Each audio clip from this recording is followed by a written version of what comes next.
parece si buscamos en el segundo libro de los Reyes?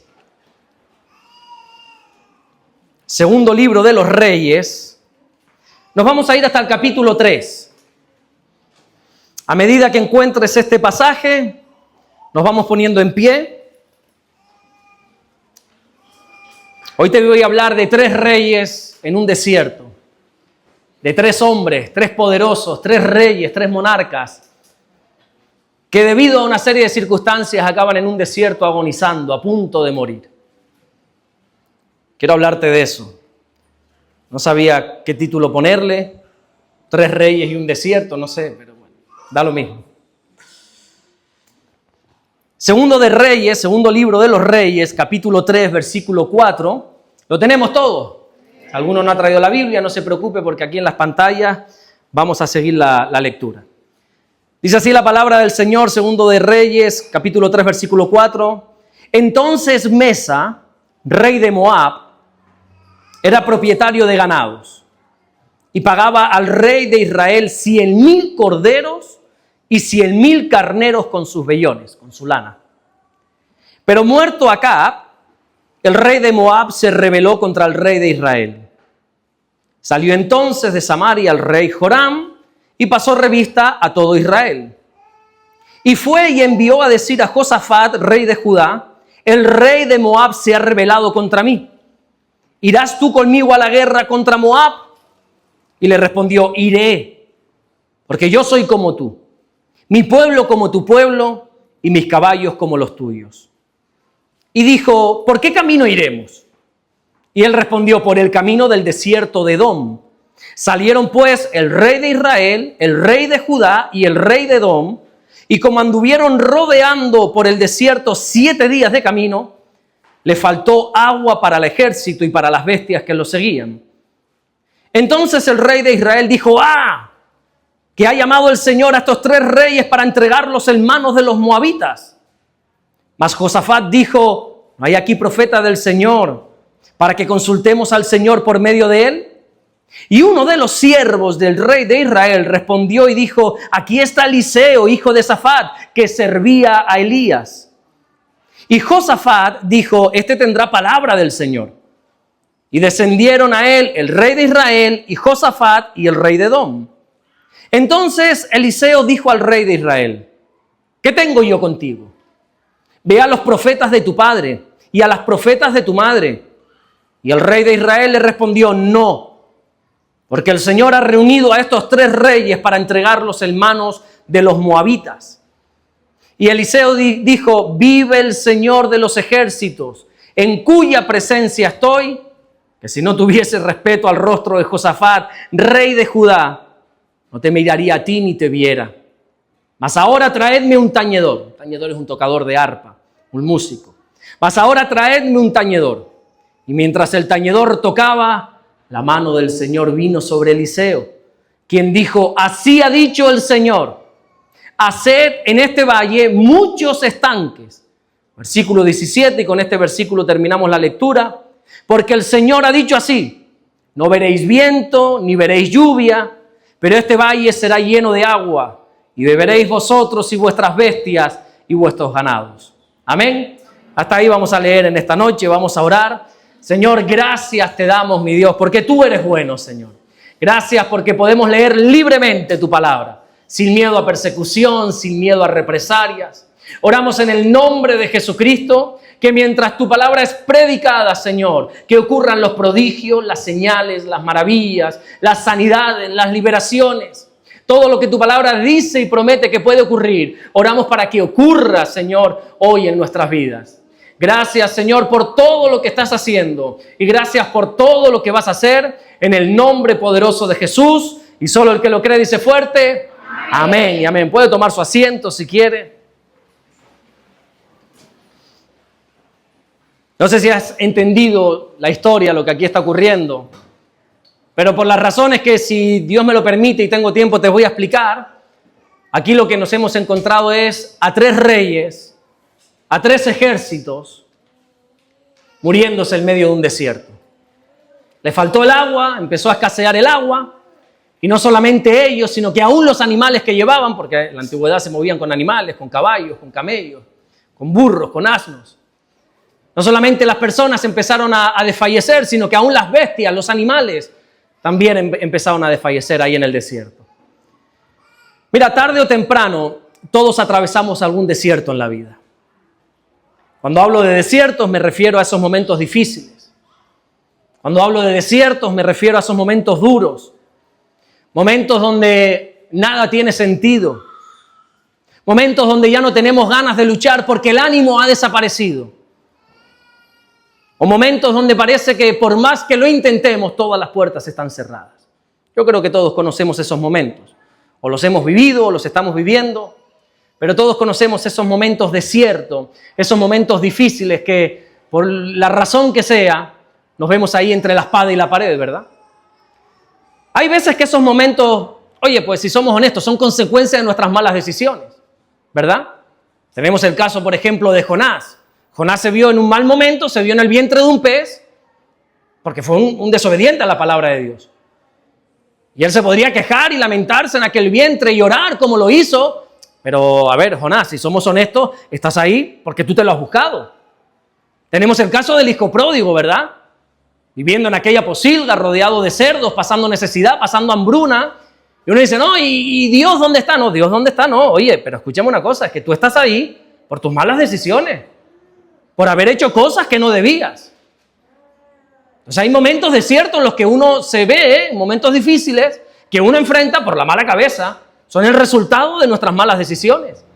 Tenemos el caso de Saúl, que tenía la oportunidad de oro de su vida, de ser el rey de Israel, y sin embargo al final fue desechado.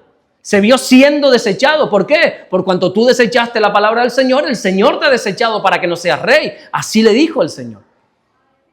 Yo te he desechado porque tú lo has decidido, porque tus malas decisiones te han llevado a ese lugar. Pero bueno, también hay veces que esos momentos difíciles vienen a nuestra vida sin ninguna explicación. O por lo menos no se la encontramos. Es más, hay momentos desiertos, hay momentos difíciles que es el propio Dios el que los provoca. Es Dios quien fuerza alguna situación difícil para que la atravesemos. Recuerda, por ejemplo, cuando el Señor Jesucristo, en uno de los momentos más duros de su vida, está en el desierto, pasando hambre, pasando sed, 40 días, dice la Biblia, que llevaba sin comer, sin beber, y se le aparece Satanás para tentarle. No un demonio, no fue una tentación de la carne, fue el propio Satanás el que se le apareció. Y le tentó no una ni dos, sino 3 veces.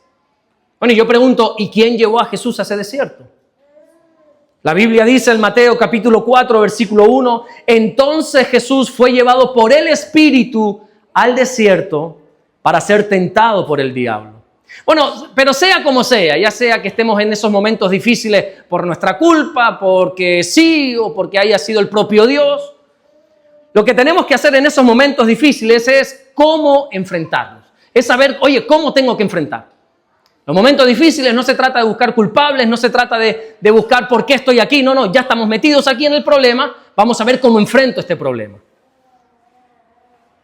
El jueves en el velatorio de Marlon, el niñito de 3 años, a punto de cumplir 4, que falleció, eché en falta algunos, se los digo, en el funeral. El jueves estábamos acompañando a nuestra hermana Julia y una desgracia, eso sí es una desgracia, perder a un nieto, a un hijo de 3, 4 añitos. El hijo de Julia, o sea, el papá de Marlon, no estaba todavía en la isla, él vive fuera, si no recuerdo mal, en Ibiza. Estábamos esperando que llegara, iba a llegar en el vuelo de las 9 y Julia no solamente estaba destrozada por lo que acababa de pasar, sino que ella decía, ¿y qué le digo yo a mi hijo ahora? ¿No? ¿Cómo lo recibo? Y me dice, pastor, ¿y qué le digo? Digo, no sé. A veces es mejor no decir nada, simplemente hay que estar. Y entonces Julia me dijo algo que creo que tiene toda la razón, y es que me dijo que no sabía qué hacer ni cómo actuar porque nadie nos ha enseñado a enfrentar estos momentos. Ni en el colegio, ni aún nuestros padres, ni nuestros amigos, ni la sociedad. nos ha enseñado a enfrentar momentos críticos. Nadie nos ha enseñado esto. Nadie nos ha enseñado qué decir, qué hacer frente a una tragedia así. Y es verdad, nadie nos enseña a perder, ¿no? Si tú entras en las redes sociales, en el Facebook, en el Instagram, en YouTube, donde quiera que sea, eso está lleno de gurús que te van a enseñar a prosperar, a tener, a duplicar tus riquezas, a avanzar, a progresar, a cómo comprarte tu casa en menos de un mes. Y te van a enseñar todo eso, pero no hay ni un solo vídeo de cómo aprendo a perder. Nadie nos enseña a perder, absolutamente nadie. Sin embargo, el hombre más sabio que ha pisado esta tierra después de nuestro Señor Jesucristo, el sabio Salomón, dijo en Eclesiastés capítulo 3, versículo 1, que todo en esta vida tiene su hora. Y si seguimos avanzando hasta el versículo 6, Salomón nos va a decir que hay un tiempo de perder. El tiempo de pérdida en nuestra vida es inevitable. Todos, sin excepción, vamos a tener un tiempo de pérdida. Vamos a perder. Vamos a perder algún día algún ser querido, por más que nos duela. Vamos a perder muchas veces económicamente hablando. Algunos han perdido matrimonios. Han perdido puestos de trabajo que pensaban que se iban a jubilar ahí. Inevitablemente en esta vida hay momentos para perder porque así lo dice la Biblia. Sin embargo, nadie nos enseña a perder. El apóstol Pablo también nos dice que con toda seguridad los días malos llegan. Es inevitable que el día malo, que esos momentos difíciles llegan.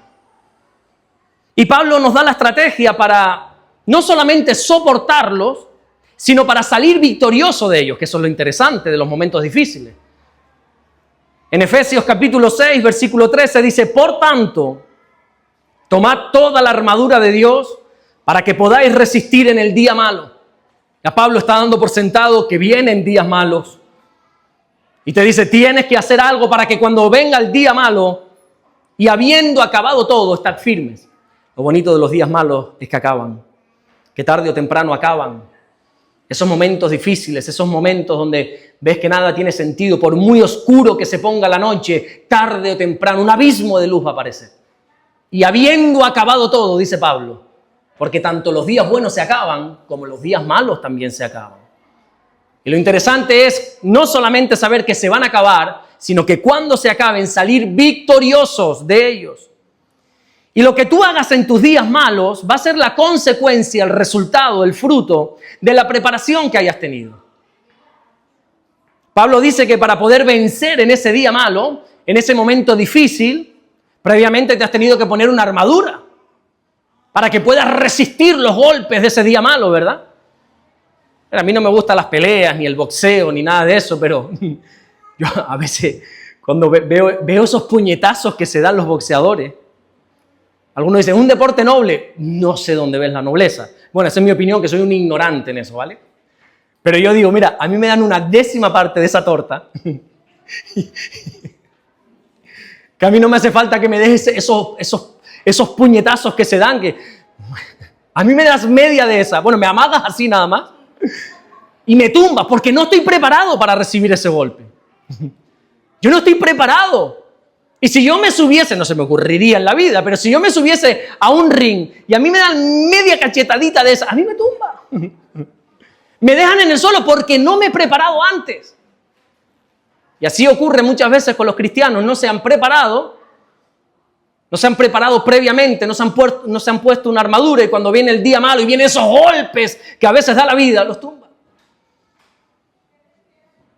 Y habiendo acabado todo, no salen victoriosos, sino que se han quedado moribundos por el camino, por esos golpes. Que no estoy minimizando los golpes. Oye, hay golpes y golpes, ¿eh? Pero la idea que Pablo nos da, la idea que el Espíritu Santo a través de Pablo nos da, es que cuando hayan acabado esos días malos, salgamos victoriosos. ¿Qué haces tú en tus días malos?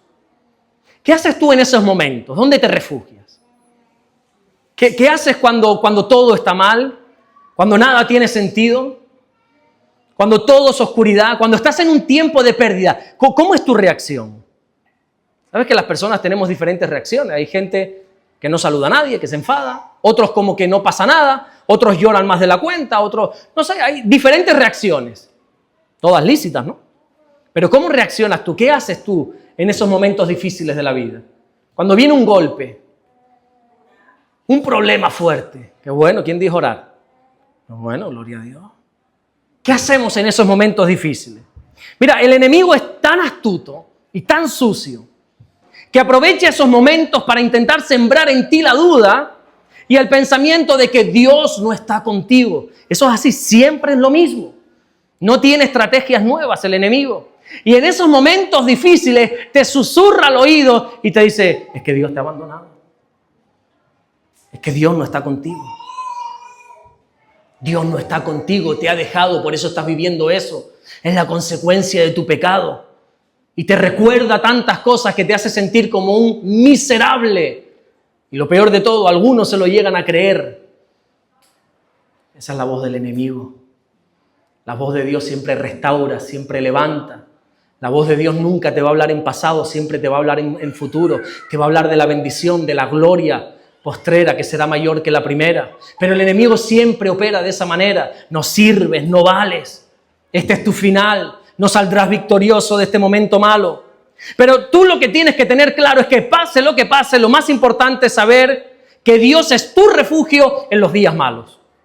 Jeremías dice en el capítulo 17, versículo 17, no me seas tú por espanto, pues mi refugio eres tú en el día malo. ¿Te das cuenta? Uno más que nos habla del día malo.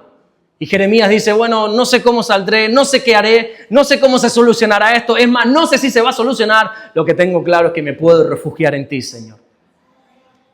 En la Biblia, a esos días malos, a esos momentos difíciles, se les compara de alguna manera con el desierto. Por eso hablo de los momentos desiertos. Y todos los hombres de Dios atravesaron estos momentos. Esto no es exclusivo para uno o para dos. No. Esto es para todos. Todo personaje bíblico que Dios usó atravesó un desierto. Bíblico y no bíblico. Todos los grandes hombres de Dios a lo largo de la historia, todos los creyentes, en algún momento atravesamos momentos difíciles. Absolutamente todos. Y en este pasaje lo que hemos leído es la historia de 3 reyes y a miles de soldados y animales en un desierto a punto de morir por falta de agua. El 9º rey de Israel, voy a ver cómo te condenso esta historia lo más simple posible. Te pido que estés atento porque voy a decir varios nombres, que no te pierdas, porque si te pierdes un poco desconectas. Concéntrate, presta atención, que es lo que Dios se agrada, para entender la historia. Le pido al Señor que me dé sabiduría para hacer lo más simple posible, pero para que puedas entender lo que aquí está sucediendo. El 9º rey de Israel se llamaba Joram. Quizás Joram no te suena de mucho, o sí, si eres un buen lector de la Biblia y apasionado por la lectura, pero seguro que a su padre sí lo conocías. Su padre se llamaba Acab, el rey Acab. ¿Recuerdas el rey Acab? Aquel malvado sinvergüenza que metió al pueblo en la adoración a los Baales. ¿Te acuerdas de la mujer de Acab, del rey Acab? ¿Cómo se llamaba? Jezabel, la maldita Jezabel. Así lo dice la Biblia, la maldita Jezabel. Porque murió bajo maldición. Murió su cuerpo, pero su espíritu sigue por ahí, el espíritu de Jezabel. ¿Sabías eso, verdad? Dice la Biblia que el espíritu de Jezabel por ahí está todavía rondando. Hay que evitarlo. Bueno, este Joram era el hijo de Acab. La Biblia enseña que Joram hizo lo malo ante los ojos del Señor. Era un sinvergüenza este rey, era malo de verdad. Muchos años antes de Joram reinó David. A ese sí lo conoce, ¿verdad? El rey David. David, en una de sus tantas conquistas que hizo, conquistó muchísimo terreno, conquistó muchísimos pueblos. En una de esas conquistas, conquistó y derrotó a los moabitas, al pueblo de Moab, el gentilicio, los moabitas. Y los conquistó y les dijo, bueno, a partir de ahora voy a ser misericordioso, dice David, no les voy a matar, pero sí les voy a exigir un impuesto. Ustedes me tienen que dar 100,000 carneros y 100,000 corderos todos los años. Pero David, ¿de dónde vamos a sacar eso? Ese no es mi problema. El impuesto a partir de ahora para ustedes es que todos los años tienen que pagarme 100,000 carneros con su lana y 100,000 corderos. Y así estuvieron pagando este impuesto los moabitas por años. Murió David, se levantó en el reinado su hijo Salomón y los moabitas pagando 100,000 corderos, 100,000 carneros. Murió Roboam, se levanta su hijo Roboam, murió Salomón, se levanta su hijo Roboam y ahí estaban los moabitas. Y otro rey y ahí estaban los moabitas, pagando y pagando. Pero en el 9º rey de Israel, cuando ya muere Acab y se pone Joram, No me digas por qué los moabitas dijeron, mira, ya está, chicos, hasta aquí podríamos llegar. O sea, llevamos décadas pagando este abusivo impuesto. Llevamos décadas sacando carneros y corderos de no sabemos dónde para pagarles. Ya está bien, hombre. Y entonces dice que los moabitas se rebelaron contra el rey de Israel. Y le dijeron, este año no esperes nada, ¿eh? Este año no hay regalo por Navidad porque no te voy a dar nada. Ni un solo cordero, les dice. ¿Cómo responde el rey de Israel? ¿Cómo responde Joram ante esta rebelión de los moabitas? Bueno, como era de imaginar, en el mismo momento que falta este impuesto, le declara la guerra a los moabitas. En ese mismo momento. No vas a encontrar, te animo a que te leas la historia bíblica esta noche, no vas a encontrar en ningún momento a Joram orando, a este rey de Israel orando, diciendo, Señor, ¿qué hago? Señor, mira que los moabitas me han dicho que no pagan el impuesto, ¿qué hago? Ni siquiera, ya no digas orando, ni siquiera pidiendo consejos a su equipo de gobierno.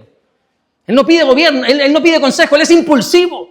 ¿Conoce gente así, impulsiva, que no mide consecuencias, que viene un problema y vamos a la guerra? No, oye, Joram, chico, espérate, hombre. Espérate, pon en balanza las consecuencias que pueden pasar. Mira lo mismo, vamos a la guerra contra los moabitas, dijo. Oye, chico, tranquilo. No corras, tranquilo. Y así fue Joram, como un caballo desbocado, cuando el rey de Moab le dijo, no te voy a pagar. Así pues salgo a la guerra contigo. Entonces Joram empieza a buscar aliados. Porque si voy a la guerra voy a ganar. Yo no voy a ir a la aventura, ¿verdad? Yo voy a ir a ganar, dice Joram. Voy a aniquilar a todos los moabitas. Así que dice, bueno, tengo que buscar unas alianzas, tengo que buscar un apoyo a gente que me pueda ofrecer aliento, me pueda ofrecer ayuda. Se contacta con otro rey, el rey Josafat de Judá, y le dice, oye, ¿tú me echarías una mano? Josafat le dice, por supuesto que sí, si tu pueblo es el mío, tus animales son los míos, tu ciudad y tu Dios es el mío también, vamos juntos. Resulta que en Judá también había por ahí un pueblo que estaba siendo gobernado, que eran los edomitas. Así que también están obligados a ir a la guerra. Así que encontramos al rey de Israel, al rey de Judá y al rey de Edom yendo a la guerra contra los moabitas. Y vemos a esos tres reyes yendo para allá. Déjame hablarte un segundo nada más de Josafat, de este rey de Judá. Josafat fue un rey bueno, este sí.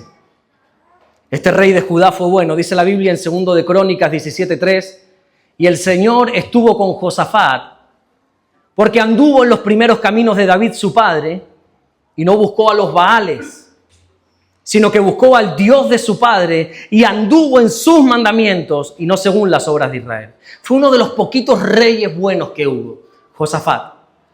Y fue bueno porque quizá él no tenía las cualidades necesarias, no era muy sabio, no era muy inteligente, pero tenía algo que todo cristiano, todo creyente tiene que tener.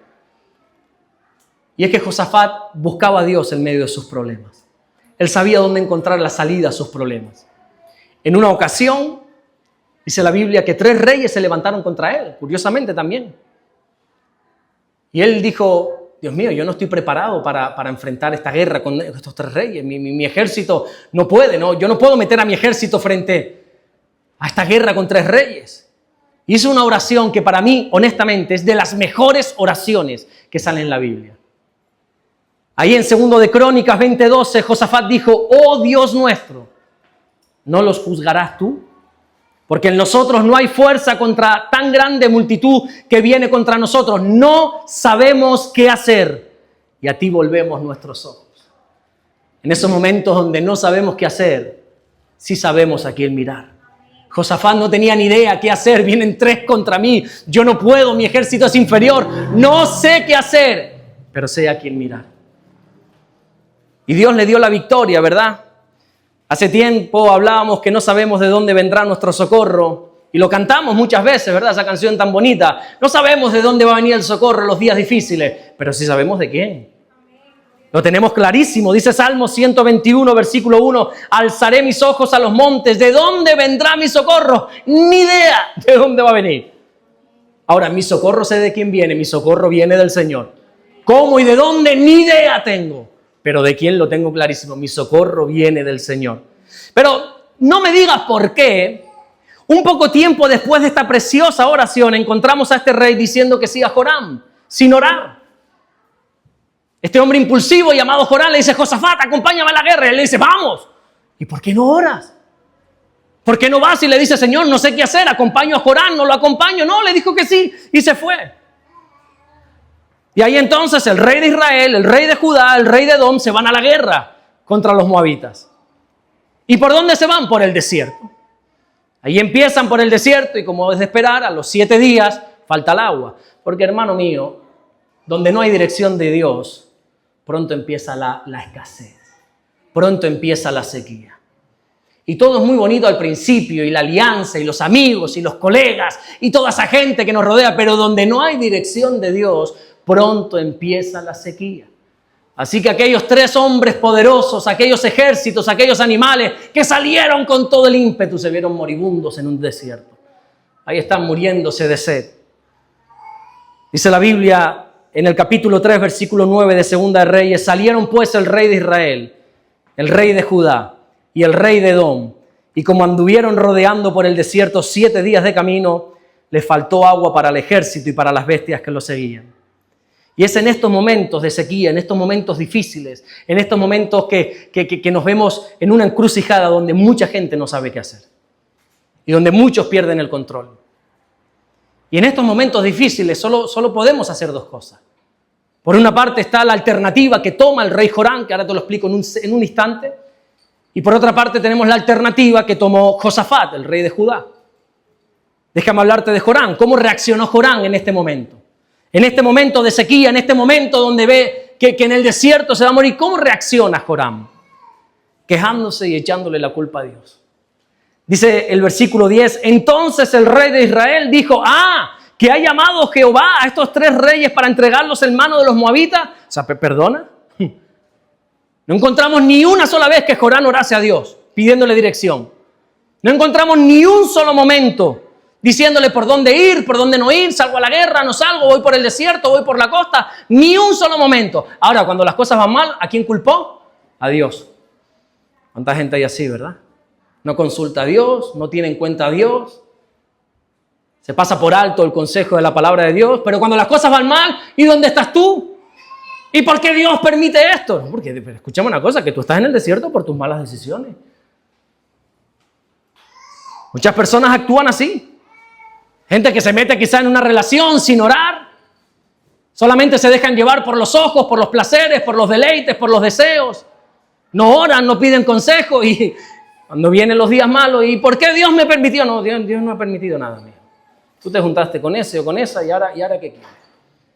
Como se decía por ahí, a llorar al valle. Así se decía en mi lugar donde yo me crié, a llorar al valle. Cuando uno se mete en un trabajo y no ora, no consulta a Dios y por la desesperación firma ese contrato, claro, luego empiezan los problemas, empiezan las circunstancias difíciles y Dios, ¿por qué me permitiste en este trabajo? No, a mí no me consultaste, ¿eh? A mí tú me dejaste fuera de la ecuación y ahora que vienen los problemas yo soy el culpable. No. Esas personas que se alejan de las cosas del Señor se van enfriando poco a poco, enfriando espiritualmente. Dejan de orar, dejan de leer, se dejan de congregar, ese fuego empieza a menguar, se empiezan a enfriar. Y cuando vienen esos momentos difíciles, culpan a Dios de todo. Conoce gente así, ¿verdad? Por eso te aconsejo que antes de decidir algo, que ores. Ora. No tomes decisiones a la ligera. Ora. Para que cuando vengan los días malos, no, ¿y Dios por qué? No. Hay momentos difíciles que nosotros hemos provocado. Ahora, ¿cómo reaccionó Josafat? Hemos visto que Joram, que se quejó y le echó la culpa a Dios, pero ¿y el otro rey, Josafat, cómo reaccionó? Bueno, encontramos que Josafat buscó solución en Dios. Dice el versículo 11, más Josafat dijo, oye, ¿no hay aquí profeta del Señor para que consultemos al Señor por medio de él? ¿Será que aquí, en medio de este problema, nadie tiene una palabra de Dios? Dios, ¿tú no tienes nada que decir en esta sequedad? Señor, ¿tú no tienes nada que decir en este desierto? ¿No habrá aquí algún profeta del Señor que me pueda traer una palabra? Dijo Josafat. En medio del desierto, en medio del problema, en medio de la crisis, decidió escuchar la voz de Dios. Qué bonito, ¿verdad? Él decidió buscar palabra del Señor. ¿Qué diferencia? ¿Qué diferencia Joram y Josafat? Uno echándole la culpa a Dios y otro buscando solución en Dios. Y qué bueno saber que en medio del problema buscaron a Dios. Qué bueno, de verdad. Qué bueno que Josafat quiso buscar a Dios en el desierto. Eso es buenísimo. Pero seamos sinceros. Si hubiesen orado antes, se hubiesen evitado el problema. qué bueno es que busquemos a Dios cuando todo está mal. Eso te honra. Te honra porque estás demostrando en quién confías. Estás demostrando que tu socorro viene del Señor, que no sabes de dónde, pero sí de quién. Que tu socorro viene del Señor. Qué bueno que en medio de tu problema busques de Dios. Pero mejor aún hubiese sido que hubieses orado antes de tomar cualquier decisión. Que hubieses orado y presentado esa duda, esa pregunta, esa cuestión, ese problema, ese dilema al Señor en oración. ¿Cuántos desiertos nos hubiésemos evitado si hubiésemos hecho una oración? Si hubiésemos elevado un clamor, le hubiéramos dicho al Señor, Señor, ¿qué hago? ¿Salgo a la guerra o me quedo quieto? Porque a veces Dios te dice, no, vete a pelear. Otras veces decía, estate quieto. Señor, ¿por dónde voy? ¿Por el desierto? ¿Por dónde voy? Abraham le dijo, desciende a Egipto. A Isaac le dijo, no desciendas. Y hay que buscar palabra del Señor para cualquier circunstancia. Filipenses 4:6 dice, no se preocupen por nada, en cambio oren por todo. La gran mayoría de las personas oran cuando el problema ya estalló. Cuando se encuentran en medio del desierto, se arrodillan y claman a Dios. Y vuelvo y repito, qué bueno es eso. Pero la verdadera sabiduría está en orar antes de tomar cualquier decisión. Ahí está la sabiduría. Jorán se vio en el desierto por sus malas decisiones. No fue Dios quien le llevó ahí. Fueron sus pésimas decisiones. Eligió el camino sin consultar a Dios, confió en su sabiduría, en su conocimiento, en sus alianzas. Yo puedo, yo hago esto y me salgo con la mía. Y al final lo que le salió fue la conclusión de ese versículo tan conocido por todos cuando dice Proverbios 14:12, hay caminos que al hombre le parece derecho, pero su fin es camino de muerte. Pero ¿sabe lo peor de todo? Que nuestras malas decisiones arrastran a nuestro entorno. Jorán estaba ahí por su culpa, pero Josafat y el resto de la gente estaban ahí por seguir el consejo de Jorán. Porque nuestras malas decisiones arrastran a nuestra familia, a nuestros seres queridos. Y qué pena que muchos creyentes se acaban en lugares donde nunca deberían haber estado por escuchar a personas, consejos de personas que no tienen temor de Dios. Muchos creyentes que viven situaciones que nunca deberían haber vivido ni experimentado por seguir el consejo de alguna persona que no tiene temor de Dios. Por eso la Biblia dice, bienaventurado el varón que no anduvo en consejo de malos. Salmo 1:1. Eres bendecido cuando no escuchas ese consejo de esas personas. Josafat entonces dijo que había que escuchar la voz de Dios. Hay que escuchar. En medio de los problemas, escucha lo que Dios tiene para decir. Déjate de preguntar tanto a la gente y acude a la fuente de vida, que es el Señor. Yo no sé si a ti Dios te habla, pero mi Dios no está mudo, mi Dios habla. Algunos presumen y dicen que han escuchado su voz y yo los creo. Gloria a Dios por eso. Dios me dé el beneficio, la bendición de escuchar su voz audible antes de morir. Hasta el día de hoy no lo he hecho, pero yo sé cuando Dios me habla a través de su palabra. Sé cuando Dios me habla a través de un mensaje, de una predicación, porque estoy atento. Sé cuando Dios me habla a través de una persona, de algo que quizá ni la persona sabe, pero me habla. Y yo sé que es Dios cuando habla, porque Dios habla. Y yo lo sé que Dios habla perfectamente. Y en medio de los problemas busca la voz de Dios. Y ahí está Josafat diciendo, hay que escuchar la voz de Dios. Y llaman a Eliseo. Por ahí hay un profeta, dice. Entonces ahí van los tres reyes. El rey de Israel, llamado Jorán, malo, como él solo. El rey de Judá, llamado Josafat, bueno, más o menos. Bueno, más o menos no era bueno. Y el rey de Edom, que ni pincha ni corta, la Biblia no te da ni el nombre. Pero ahí está, el tercero en discordia. Y ahí van en busca de Eliseo, del profeta de Dios. Esto es una imagen tan hermosa, tan profética, viendo cómo los poderosos al final siempre se van a rendir al Señor. Siempre todos, por grande o pequeño que sea, todos se van a rendir a la palabra de Dios, tarde o temprano. Y esos tres reyes que se iban a comer el mundo, ahora están tocando la puerta de Eliseo. Eliseo, ¿tendrás algo para decirnos? ¿Tendrás palabra del Señor para darnos? ¿Y qué es lo primero que hace Eliseo? Imagínate, le tocan a la puerta. Eliseo, ¿estás ahí? ¿Qué es lo primero que hace? Te voy a decir lo segundo que hace. Dice que llamó un tañedor, un tocador de arpa. Dice el versículo 15, mas ahora traedme un tañedor. Y mientras el tañedor tocaba, la mano del Señor vino sobre Eliseo. Él pidió un adorador. ¿Dónde hay un adorador aquí? ¿Dónde hay un músico? Alguien que toque. ¿Dónde hay un tañedor? Alguien que toque el arpa. Yo necesito adorar en este momento, decía él.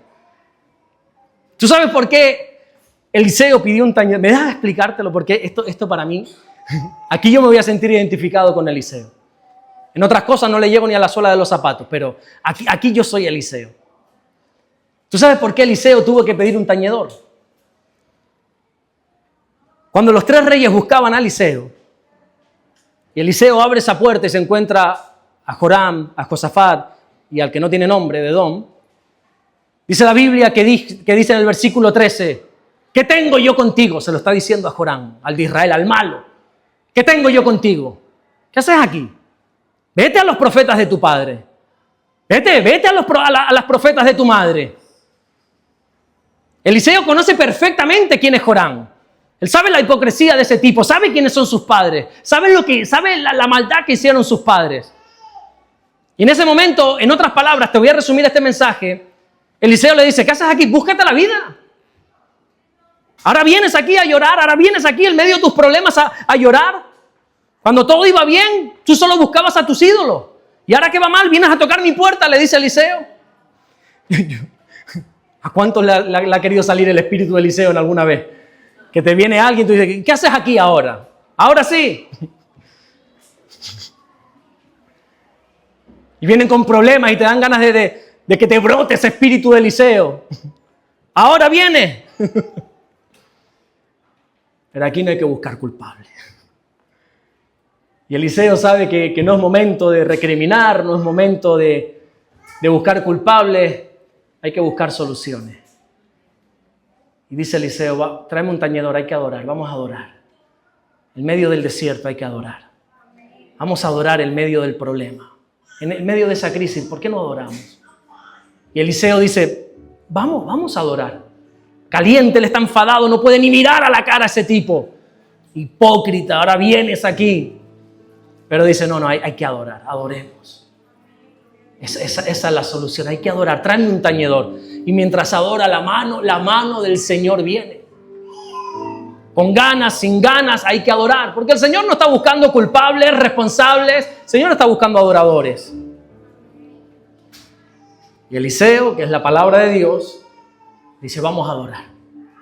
En medio de ese caos que tienes, adora. En medio de esos problemas que hay en tu casa, en tu vida, en tu interior, adora. Busca un tañedor. Ponte una alabanza de vez en cuando en tu casa.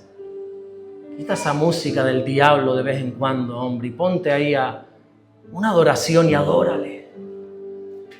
Te da vergüenza con tu familia, deja que todos se vayan y ahí a solas, en ese caos, en ese desorden, arrodíllate delante de Dios.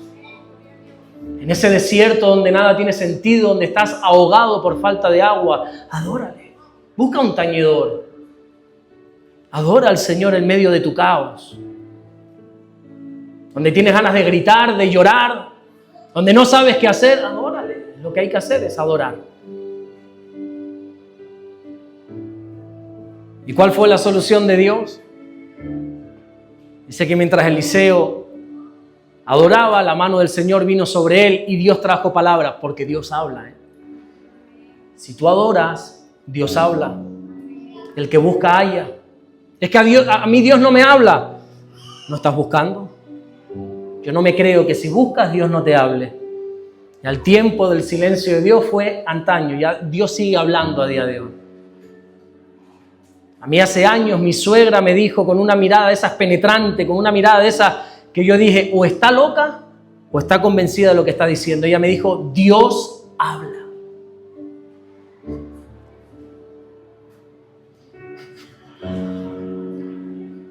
Dios habla. Y cuando tú abres este libro, Dios habla.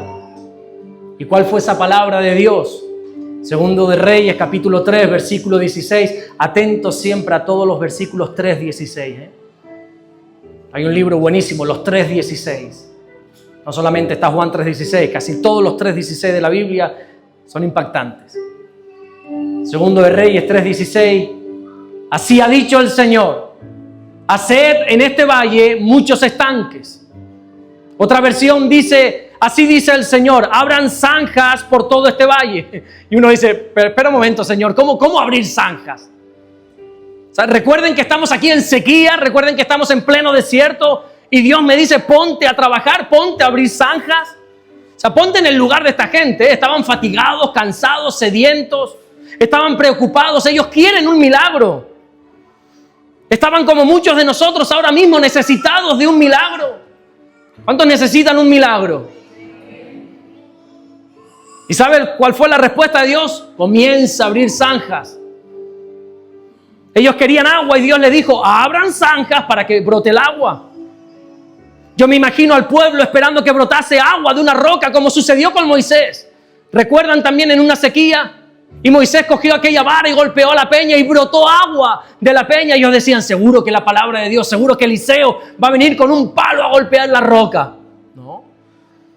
O quizás decían, seguro que va a pasar como en la sequía de los tiempos de Elías, que orará y descenderá la lluvia. No.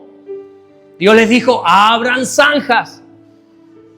Versículo 17, porque así ha dicho el Señor, no veréis viento, ni veréis lluvia, pero este valle será lleno de agua.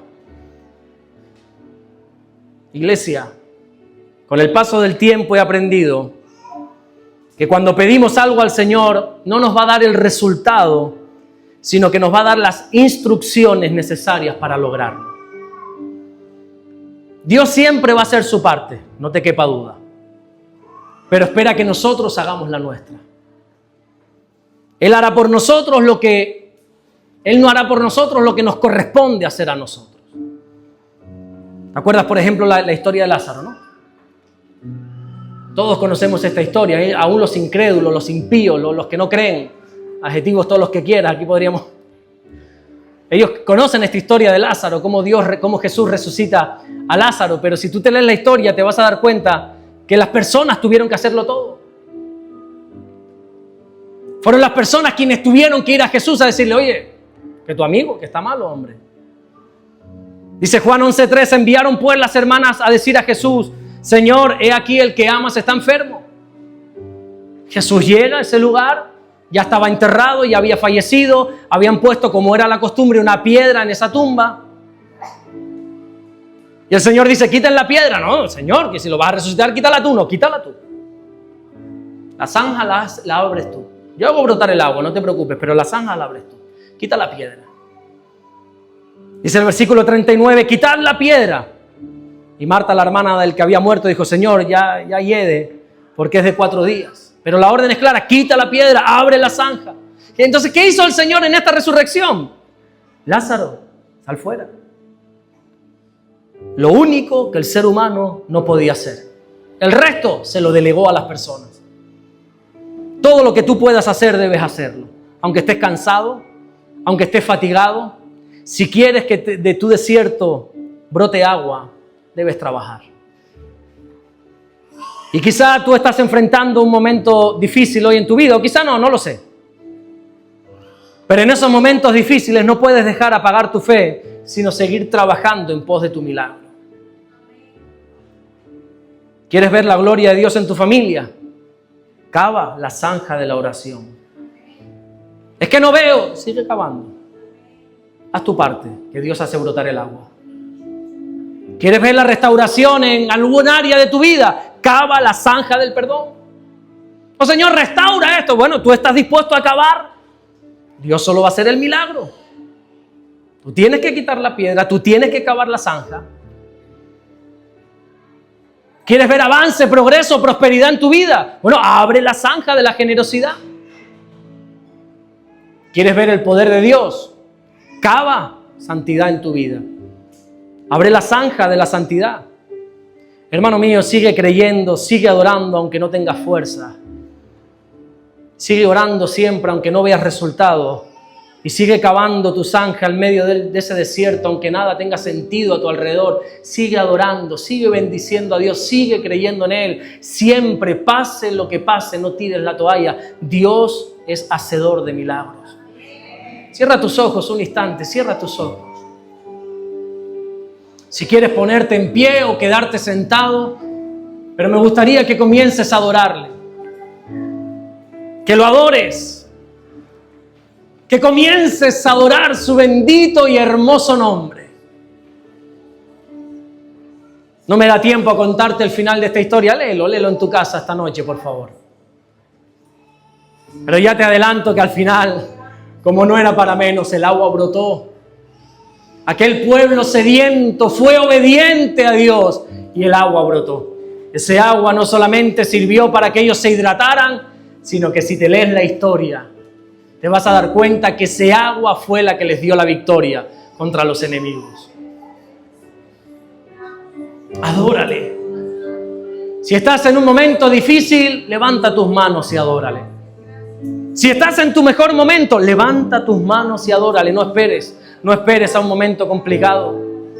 Sea como sea, en esta noche adórale. Te invito a que levantes tus manos y adores al que es digno de adorar. Adórale en esta tarde, iglesia. Levanta tus manos, no tengas vergüenza. No tengas timidez para esto. Sé valiente y adórale. Adórale. Y cuando le adoras, la palabra del Señor viene, la mano del Señor viene sobre ti. Levanta tus manos, abre tus labios y adórale. Adórale. Aunque no tengas fuerza, aunque estés seco, adórale. Te invito a que puedas adorar al que es digno de adorar. Aleluya, aleluya. Se lo cantamos al Señor.